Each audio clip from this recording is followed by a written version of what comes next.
आबे हयात, सुधा, रस। डॉक्टर घोष एक अजीबो-गरीब आदमी थे।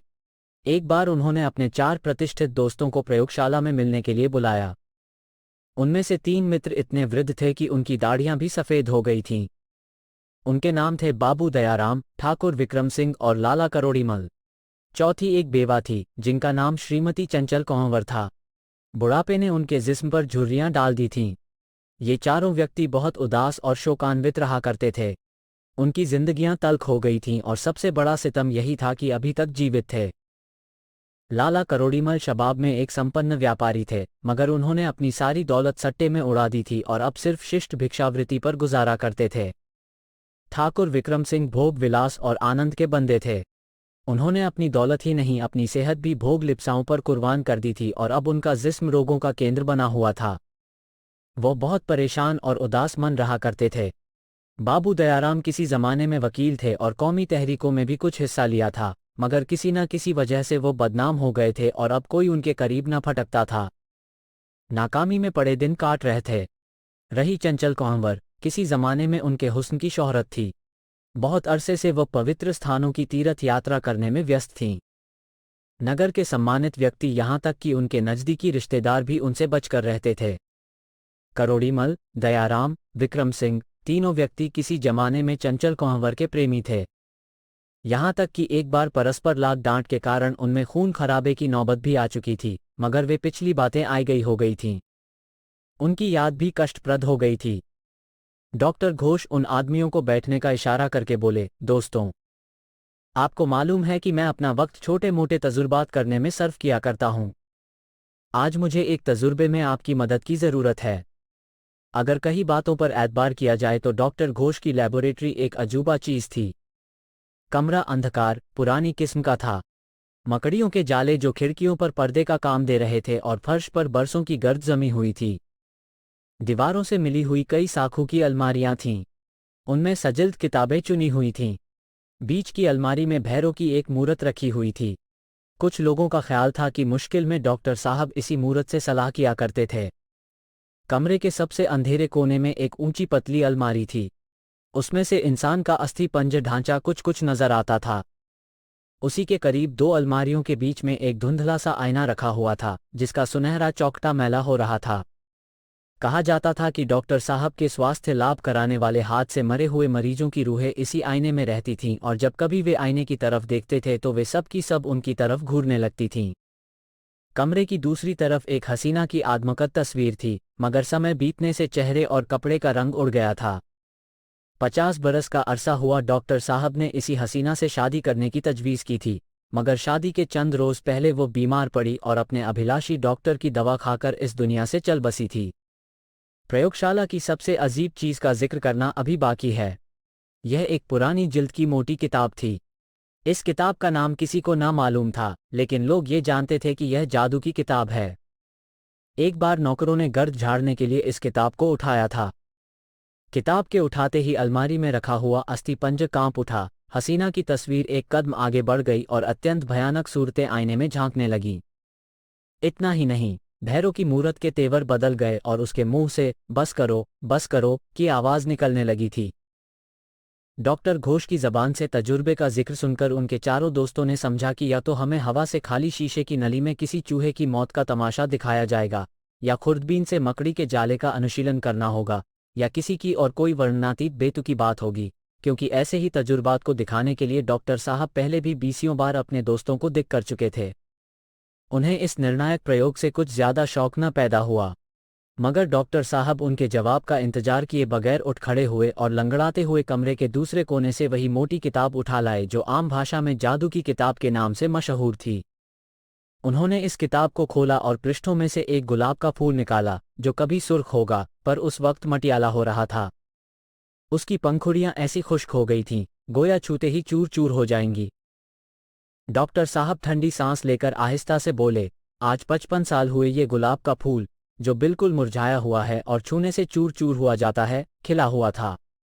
यह उस हसीना का तोहफा था जिसकी तस्वीर सामने लटक रही है और मैं इसे शादी के दिन अपने कपड़ों में लगाना चाहता था। इन पृष्ठों में ये फूल 55 साल तक दफन रहा है। क्या यह अर्ध शताब्दी का पुराना फूल फिर हरा हो सकता है? श्रीमती चंचल कंवर ने बेदिली से सिर हिलाकर कहा, ये तो ऐसा ही है जैसे कोई पूछे कि किसी बूढ़ी औरत का झुर्रीदार चेहरा फिर चिकना हो सकता है। डॉक्टर घोष ने फरमाया, अच्छा देखो। ये कहकर उन्होंने मेज पर रखे हुए मटके का ढकना उठाया और उस मुरझाए हुए फूल को पानी में डाल दिया जो उसमें भरा हुआ था। पहले कुछ देर तक तो फूल पानी में तैरता रहा। उस पर पानी का कुछ असर न हुआ, लेकिन एक ही लम्हे में आश्चर्यजनक परिवर्तन नजर आने लगा। चिपई और सूखी हुई पंखुड़ियां हिली और उनका रंग आहिस्ता आहिस्ता सुर्ख होने लगा। ऐसा मालूम होता था कि फूल एक गहरी नींद से जाग रहा है। पतला डंठल और पत्तियां हरी हो गईं और देखते देखते वो 50 साला फूल बिल्कुल नवविकसित मालूम होने लगा। वो अभी अच्छी तरह खिला न था। बीच की कुछ पंखुड़ियां लिपटी हुई थीं। उन पर शबनम की 2 बूंदें भी चमक रही थीं। डॉक्टर साहब के दोस्तों ने लापरवाही से कहा, तमाशा तो बहुत अच्छा है, लेकिन बताइए ये हुआ क्यों कर? उन लोगों ने बाजीगरों के इससे भी कहीं अजीब करिश्मे देखे थे। डॉक्टर घोष बोले, क्या आप लोगों ने जुल्मात, वो घोर अधंकार जो सिकंदर के अमृत कुंड तक पहुंचने में पड़ा था, का नाम कभी नहीं सुना? दयाराम, सुना जरूर है, मगर वहां पानी किसी को मिला कब? डॉक्टर घोष, इसलिए नहीं मिला कि किसी ने उसकी मुनासिब तलाश नहीं की। अब तहकीक से मालूम हुआ है कि जुल्मात में आबे हयात का एक चश्मा है। उसके किनारे बड़े बड़े दरख्त हैं जो कई सदियों के पुराने होने पर भी आज तक हरे भरे हैं। मुझे इन गवेषणाओं का प्रेमी समझकर मेरे एक दोस्त ने थोड़ा सा पानी मेरे पास भेजा है। वो इस प्याले में भरा हुआ है। ठाकुर विक्रम सिंह को इन बातों पर यकीन न था, इसलिए उन्होंने पूछा, हाँ होगा, लेकिन ये बतलाइए कि इस पानी का असर इंसान के जिस्म पर भी हो सकता है? डॉक्टर घोष, यह आपको अभी एक क्षण में मालूम हुआ जाता है। आप सब व्यक्ति इस पानी को बेतकल्लुफ पिएं, ताकि आपका शवाब एक बार फिर लौट आए। मुझे तो जवान होने की हवस नहीं है, क्योंकि मैं बहुत मुसीबतें झेलकर इस आलम तक पहुंचा हूं। अगर आपको शौक हो तो मैं इस पानी का तजुर्बा करूं। ये कहकर डॉक्टर घोष ने 4 शीशे के गिलास निकाले और उन्हें उस पानी से भरने लगे। पानी में कोई जीवनदायी ताकत जरूर थी, क्योंकि गिलासों के हाथ से छोटे छोटे बुलबुले लगातार उठने लगे। वो ऊपर आकर चमकीली फुवार बनते थे और तब फूट जाते थे। इसके सिवा इसमें से एक मनोहर खुशबू निकल रही थी। ये देखकर लोगों को पानी की तासीर का कुछ यकीन होने लगा, हालांकि उन्हें यह विश्वास न होता था कि कोई बूढ़ा आदमी यह पानी पीकर जवान हो सकता है। इसलिए सब के सब पानी पीने पर आमादा हो गए। डॉक्टर घोष ने उन्हें इस तरह शौकीन देखकर उनसे एक क्षण सोच विचार करने की दरख्वास्त की और बोले, मेरे प्यारे और विश्वासपात्र दोस्तों, आप लोगों को पूरी जिंदगी का अनुभव हो चुका है, इसलिए पानी को पीने से पहले जीने के कुछ ऐसे नियम मुकर्रर कर लीजिए ताकि जवानी की दुश्वारियां दोबारा आपको बर्बाद न करें और आप इस अंधकारपूर्ण घाटी से कुशलपूर्वक गुजर जाएं।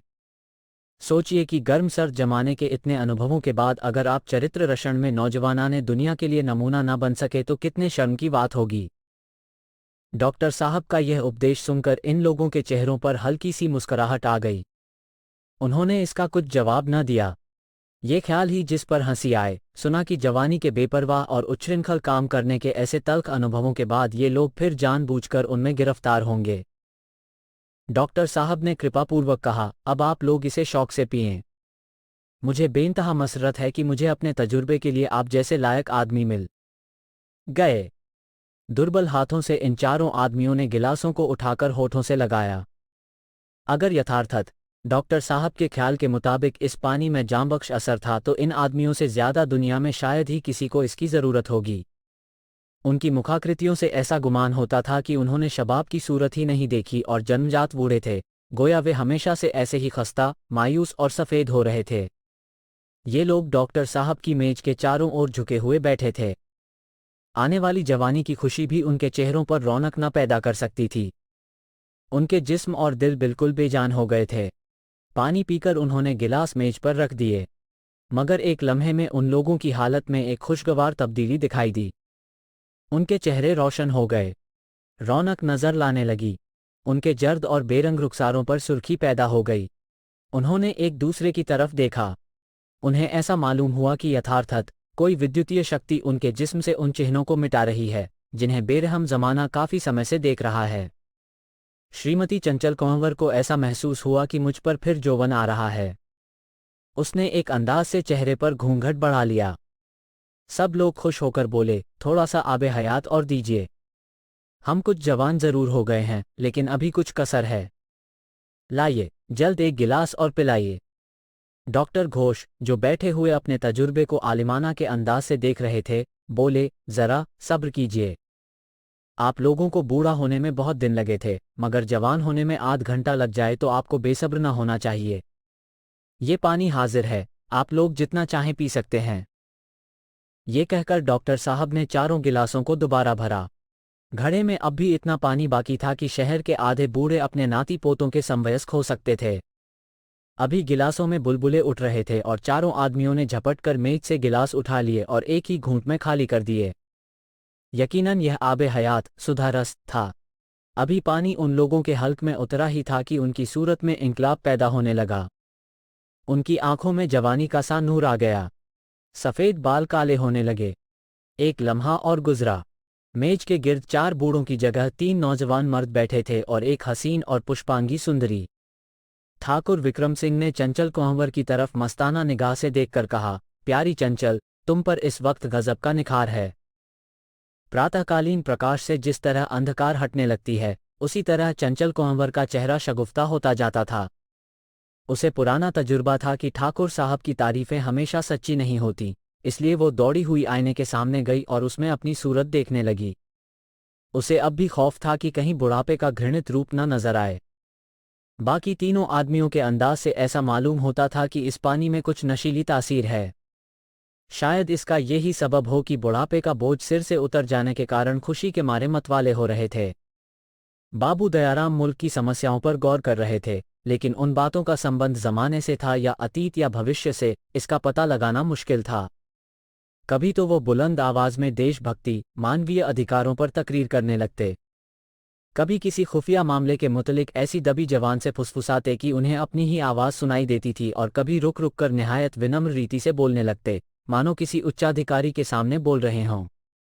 ठाकुर विक्रम सिंह भी कोई चलती हुई चीज़ गुनगुना रहे थे और गिलास पर अंगुलियों से ताल भी देते जाते थे। उनकी आंखें चंचल कुंवर के हसीन चेहरे की तरफ लगी हुई थीं। मेज की दूसरी तरफ सेठ करोड़ीमल रोकड़ और खाते की धुन में लीन थे और सोच रहे थे कि अगर पहाड़ से बर्फ के तोदे काट काट कर लाए जाएं तो कितना नफा हो, और चंचल कुंवर आईने के सामने खड़ी अपनी सूरत देख देख कर खुशी से मुस्कुरा रही थी। रह रहकर वह अपना चेहरा आईने के करीब ले जाकर ये देखने की कोशिश करती थी कि कोई पुराना दाग तो बाकी नहीं रहा। उन्हें अपने निखार पर अब भी भरोसा न हुआ। उन्हें याद आता था कि मैं जवानी में इससे ज्यादा हसीन थी। आखिर वो एक अंदाज से घूंघट उठाए हुए मेज के करीब आई और बोली, डॉक्टर साहब, कृपया मुझे एक गिलास और दे दीजिए। डॉक्टर घोष ने हंसकर कहा, हाँ हाँ, शौक से लीजिए। ये देखिए, मैं गिलास भरे देता हूँ। आबे हयात से भरे हुए गिलास मेज पर रखे हुए थे। उनसे निकलने वाली महीन फुहारें हीरों के कणों की तरह चमक रही थीं। सूरज डूब चुका था, इसलिए कमरे में ज्यादा अंधेरा हो गया था, लेकिन घड़े में से चांदनी की हल्की सी रोशनी निकलकर डॉक्टर और उनके दोस्तों के चेहरों पर पड़ रही थी। डॉक्टर साहब के चेहरों पर पड़ी झुर्रियां और उसकी जर्दी इस रोशनी में और भी प्रकट हो रही थी। तीसरा गिलास पीते ही इन चारों आदमियों की रगों में जवानी की उमंगें लहरें मारने लगीं। अब उनकी जवानी उठान पर था। जोशे मसरत उनके दिलों में नहीं समाता था।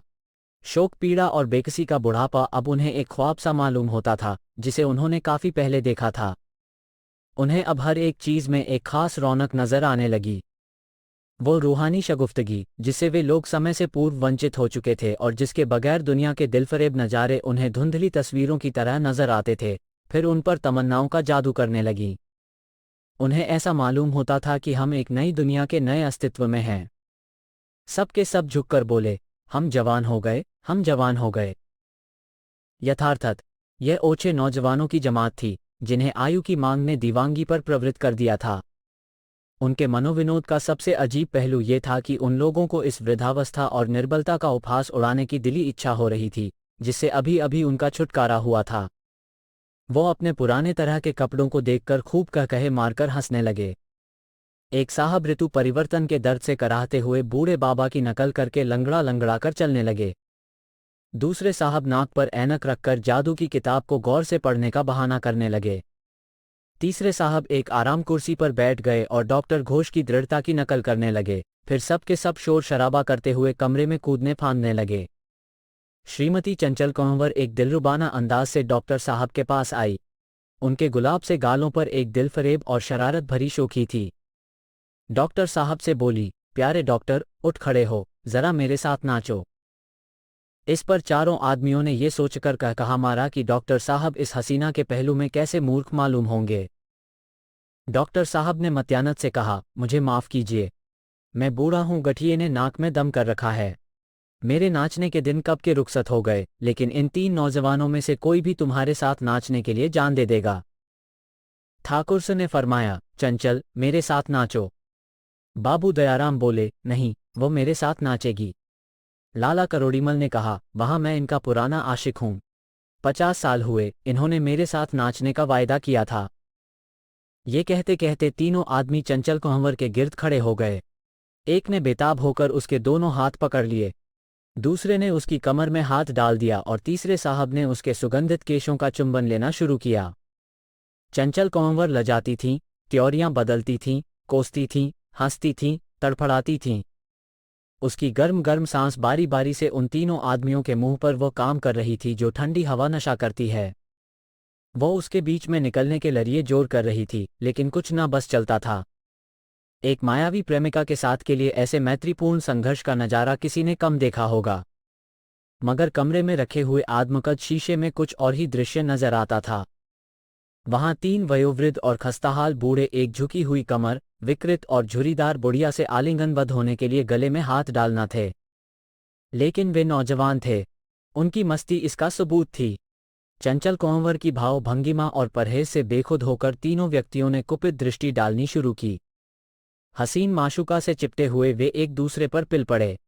हाथापाई और धौल धप्पा शुरू हुआ। इस झमेले में मेज को ठोकर लगी और वो उलट गई।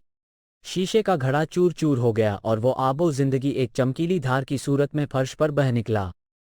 एक अधमरी तितली जमीन पर पड़ी सिसक रही थी, उसके पर इस धार से तर हो गए। वो फुर से उड़कर डॉक्टर घोष की टोपी पर जा बैठी। डॉक्टर घोष बोले, बस बस यारो, बस। चंचल कंवर, बस, अब बहुत हुआ, मुझे ये हंगामा कति पसंद नहीं। वे सब के सब खामोश हो गए। उन्हें लर्जा सा आ गया। उन्हें ऐसा मालूम हुआ कि बहुत वृद्ध जमाना हमें जवानी की इस हरियाली से फिर वृद्धावस्था की अंधेरी घाटी की तरफ खींचे लिया जाता है। उन्होंने डॉक्टर घोष की तरफ देखा। वो उस 50 साला फूल को लिए यथापूर्व बैठे हुए थे, जिसे उन्होंने घड़े के टुकड़ों में से निकाल लिया था। उनके हाथों का इशारा पाते ही चारों उमंग की लहर के मतवाले अपनी अपनी जगहों पर आ बैठे। हालांकि वे जवान थे, पर इस मूर्खतापूर्ण उन्माद ने उन्हें बेदम कर दिया था। डॉक्टर घोष ने फूल को संध्या की लालिमा की रोशनी में देखकर कहा, अफसोस, ये फूल फिर मुरझाया जाता है। ये बिल्कुल सही था। इन लोगों के देखते देखते फूल ऐसा खुश्क और चुरमुरा हो गया जैसा घड़े में डालते वक्त था। डॉक्टर ने उसकी पंखुड़ियों पर लगी हुई पानी की बूंदों को हिलाकर गिरा दिया और उसे अपने सूखे हुए होठों से लगाकर बोले, मेरे लिए यह अब भी ताज़ा और शगुफ्ता है। डॉक्टर साहब के मुंह से यह शब्द निकल रहे थे कि तितली फड़फड़ाई और उनके सिर पर से जमीन पर गिर पड़ी। डॉक्टर साहब के दोस्तों के जिस्म में फिर कंपन हुआ। एक अजीब किस्म की शीतलता मालूम नहीं उनके जिस्म या दिल पर डोलती चली आती थी। वे एक दूसरे की तरफ ताक रहे थे। उन्हें ख्याल होता था कि हर एक लम्हा उनके यौवन पुष्प को तोड़कर उसकी जगह एक एक दाग छोड़ता चला जाता था। क्या ये बिल्कुल दृष्टिभ्रम था? क्या आयु सीमा की तब्दीलियां इतने मुख्तसर लम्हों में समेट दी गई थीं, और वे सब के सब 4 बूढ़े थे जो अपने पुराने दोस्त डॉक्टर घोष के साथ बैठे हुए थे। इन लोगों ने मायूसाना लहजे में कहा, क्या हम फिर इतनी जल्दी बूढ़े हो गए? हाँ, उनकी जवानी जा चुकी थी। इस आबे हयात, सुधा रस में शराब के नशे से भी अधिक प्रभाव था। इससे पैदा होने वाला प्रभाव धीरे धीरे समाप्त हो रहा था। बुढ़ापे ने फिर उन पर अपना स्याह लबादा डाल दिया था। चंचल कंवर ने विवशता की दशा में अपना चेहरा जुड़ी हुई अंगुलियों से ढक लिया। उसके दिल में तीव्र इच्छा पैदा हुई कि जब हुस्न ही न रहा तो क्यों न इस पर कफन का पर्दा पड़ जाए। सदुपदेश का यही एक हुस्न उसमें बाकी रह गया था। एक लम्हे की खामोशी के बाद डॉक्टर घोष ने फरमाया, दोस्तों, अफसोस है कि आप फिर बूढ़े हो गए। देखिए, आबे हयात से ज़मीन तर है, लेकिन अब मुझे इसका गम नहीं, क्योंकि अगर चश्मे हयात, अमृत धार मेरे दरवाजे ही पर लहरें मारे तो भी मैं उससे अपने होंठ न तर करूं, चाहे लम्हों के तदले उसका नशा बरसों तक क्यों न कायम रहे। आप लोगों से आज मुझे भी शिक्षा हासिल हुई है, लेकिन डॉक्टर साहब के मित्रों को ये शिक्षा न मिली। उन्होंने चश्मे हयात के सफ़र का पक्का इरादा किया, जहां वो सुबह दोपहर शाम इच्छानुसार आबे हयात सुधा रस पिया करें और सदाबहार जवानी का लुत्फ उठाएं। यह कहानी अब यहीं समाप्त होती है। इस कहानी को हिंदी के प्रसिद्ध लेखक प्रेमचंद ने लगभग 100 वर्ष पहले लिखा था। हमें यह जानने की उत्सुकता है कि यह कहानी आपको कैसी लगी। यदि कहानी का विषय या इसे प्रस्तुत करने का ढंग आपको अच्छा न लगा हो, तब भी हमें अवश्य बताइए। साथ ही यह भी बताइए कि आपको किस प्रकार की कहानियां अच्छी लगती हैं।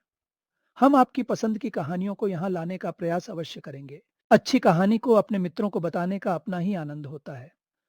कभी-कभी ऐसा भी होता है कि कोई मनचाही वीडियो देखने के 1-2 दिन बाद हम उसे पुनः देखना चाहते हैं।